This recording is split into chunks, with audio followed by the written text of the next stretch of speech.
शांति, सत श्री अकाल जी। मैं डॉक्टर अमरजीत बैंकॉक थाईलैंड से हूँ और आपके साथ हम शुरू कर रहे हैं Gurbani of the day, James of the day, ज्ञान ऑफ द डे, जिसको हम बोलेंगे GOD, गॉड।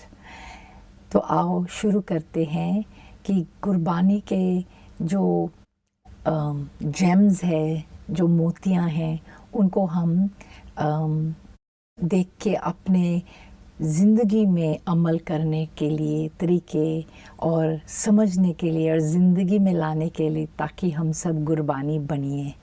क्योंकि गुरबानी बनिए गल बनदी है, ना कि सिर्फ पढ़ना जपना। वो तो बहुत ही अच्छा है, लेकिन गुरबानी बनिए दी गल है ना कि अकाल पुरख की चाहुंदे ने।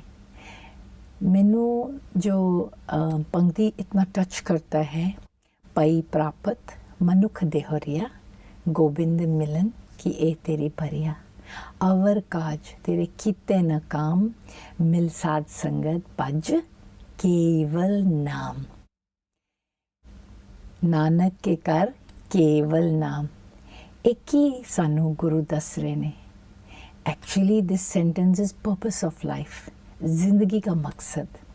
पई प्रापत है आत्मा, तेनू प्राप्त होए मनुख दोहरिया, गोबिंद मिलन की ए तेरी बरिया। This is the time to meet God now.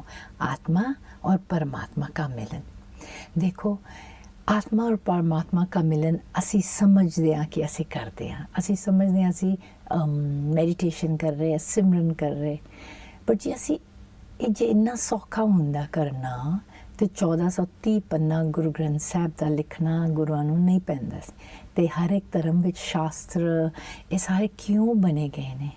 ਇਹਦਾ मतलब कुछ होर करना है जो असी नहीं कर रहे हैं ना। मिल के आपां इस गल नूं समझांगे। मैं आत्मा, ये जरा असी कहना पई प्रापत मनुख देहरिया, ਇਹਦਾ मतलब मैं अलग आ और ये मनुख दे अलग है। तो मैं ज्योत स्वरूप आत्मा, जो गुरबानी में लिखा है, मन तो ज्योत स्वरूप है, अपना मूल पहचान। ये बिंदी में लाई हाँ, क्यों छोटी जी बिंदी है, क्योंकि आत्मा is tinier than an atom. जिस तरह से एटम कहते ना, दुनिया के सबसे छोटी चीज़ जरा कि असी इस अखा दे नाल माइक्रोस्कोप दे राही देख सकते हैं, वो एटम है। लेकिन आत्मा जो है वो एटम से भी छोटी है। It's tinier than an atom. And क्योंकि ऊर्जा है, क्योंकि आत्मा है तो मैं जी रही हाँ। जब असी कहने कोई मर गया तो ਉਹਦੇ ਵਿੱਚ ਕੀ ਨਿਕਲਿਆ? आत्मा निकलती है तो शरीर, इहो शरीर जो असी वेख रहे हों, जिन्हों असी अपना नाम कि मैं आ हाँ, मैं ओ हाँ, मैं अमरजीत हाँ, मैं सिख धर्म दी हाँ, मैं कुड़ी हाँ, I am a girl and I am a teacher, whatever, ये सारे लेबल्स जोड़े that we put on ourselves, right. जब आत्मा शरीर नूं छड्डदी है तो ये शरीर मुर्दा लाश बन जाता है। फिर शरीर दे नाल सारे संबंध सब कुछ छुट जाता है। हुण इस जन्म विच मैं अमरजीत हाँ, मैं सिख हाँ, तो होर कोई जन्म विच मैं कौन सी, मैनू की पता होए। शायद पिछले जन्म विच मैं क्रिश्चियन सी, या उस तो पिछले जन्म, या समझो मैं 550 साल 50 साल, फिर 550 years I have been with Guru Nanak, with Sikh धर्म, ओके। पर आत्मा तो अमर है ना, तो मतलब 550 साल तो पहले भी तो मैं आत्मा सी। तो मतलब, और गुरु नानक ने कोई धर्म थोड़ा शुरू किया है, वो तो आके अकाल पुरख की गल कर रहे सन, है ना, जो कि हर धर्म अपना हर धर्म का स्थापक करन वाले अपना साढ़े सारे दा, for all of us to connect with Akal Purakh. लेकिन की होया है कि ऐसे अकाल पुरख दे नाल जुड़न तो बजाय हम एक दूसरे से अब एक दूसरे से बंटवारा करने लगे। तो इसी तरह हर एक स्पेशल सोल, मैसेंजर सोल्स हैं जो अकाल पुरख ने भेजा है, जिस तरह कि जीसस होए, बुद्धा होए, मोहम्मद होए, गुरु नानक होए। तो इन्हां दे जाण तो बाद धर्म बने, तो असी अपने आप नूं धर्म दे नाल जोड़िया।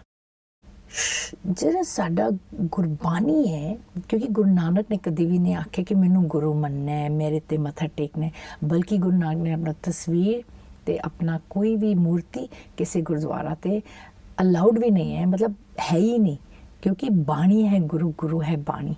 This is very very accurate. ਸਾਨੂੰ ਆਤਮਾ ਨੂੰ ਸਮਝਣ ਦੀ ਗੱਲ ਹੈ।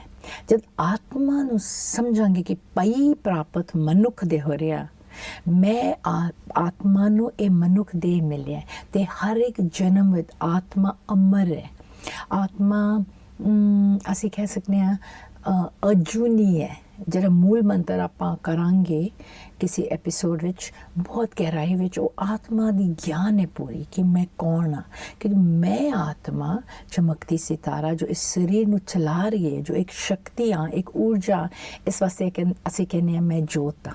ਜੋਤ ਦਾ ਮਤਲਬ ਅੱਗ ਨਹੀਂ, ਜੋਤ ਦਾ ਮਤਲਬ ਮੈਂ ਐਸੀ ਆਤਮਾ ਐਟਮ ਤੇ ਵੀ ਛੋਟੀ ਪ੍ਰਕਿਰਤੀ ਦੇ ਵਿੱਚ ਮਤਲਬ ਆਪਣੇ ਬਸਦੀ ਹਾਂ ਤੇ ਆਈ reside in the center of my forehead, and जब मैं निकलती हूँ, when I leave this body, then this body becomes a corpse, and when I enter the mother's womb, जब मैं माँ ਦੇ ਗਰਭ ਵਿੱਚ ਜਾਂਦੀ ਹਾਂ ਤੇ then the body starts forming। ਫਿਰ ਪ੍ਰਾਪਤ ਮਨੁੱਖ ਦੋਹਰੀ ਹੁੰਦੀ ਹੈ ਮਾਂ ਦੇ ਗਰਭ ਵਿੱਚ। ਫਿਰ ਅਸੀਂ ਜਦੋਂ ਨਿਕਲਨੇ ਹਾਂ, ਛੋਟਾ ਜਿਹਾ ਸਰੀਰ ਹੈ ਸਾਡਾ, ਤੇ ਹੁਣ ਸਾਡਾ ਸਰੀਰ ਇੰਨਾ ਵੱਡਾ ਹੋ ਗਿਆ ਤੇ मैं तो वही हुआ ना, छोटा शरीर फिर बड़ा हुई। I kept growing little girl. अब मेरा now my body is so big and I will grow older, तो दिस बॉडी इज चेंजिंग। सो ये इस शरीर ਵਿੱਚ परिवर्तन हो रहा है। मैं शरीर नहीं हाँ, मैं आत्मा जिसनों ये शरीर प्राप्त होया है। ते गल की है पई प्राप्त मनुख देह है, गोबिंद मिलन की तेरी बनिया। गोबिंद मिलन की गल हो रही है। मतलब मैं आत्मा तू आई कित्थों, ये सोचने की गल है ना। मैं कहाँ से आई हूँ, मैं कहाँ जाना है। तो असी कहने हैं ना, असी एनलाइटनमेंट कहने हैं, या कई समझे असी परमात्मा नू मिलन जाना है। तो गुरबाणी में बड़ी सोहनी गल लिखी है, पार ब्रह्म परमेश्वर।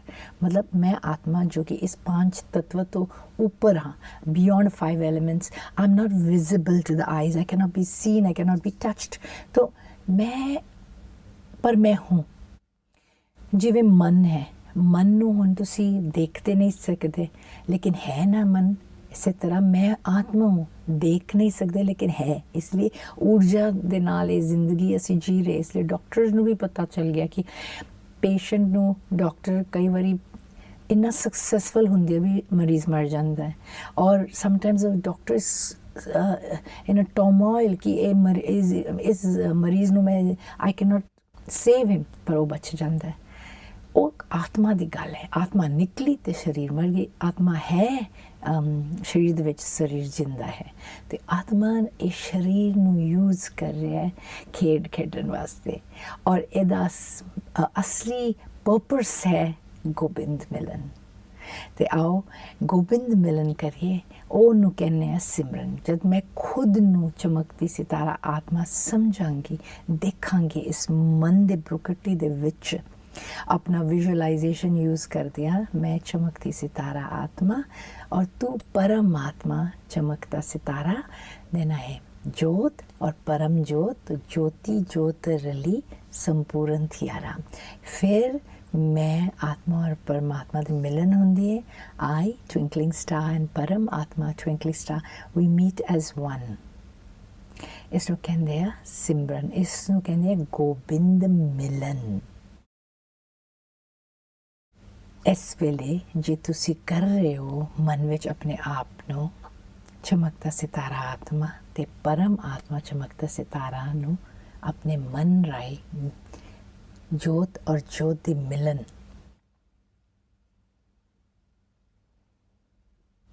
फिर इससे कह सकते हैं, गल कर सकते हैं परमात्मा दे नाल, हे बाबा, हे वाहिगुरु, हे अल्लाह, हे गॉड फादर, जो भी नाम असी दे सकते हैं, पर ईजी शब्द है बाबा। मेरा बाबा, प्यारे बाबा, मीठा बाबा, शुक्रिया बाबा, तुसी हमेशा मेरे सिर दे उत्ते हो ते तुसी हमेशा मेरे ख्याल रख रहे हो। You take care of me and take care of everyone, the whole world.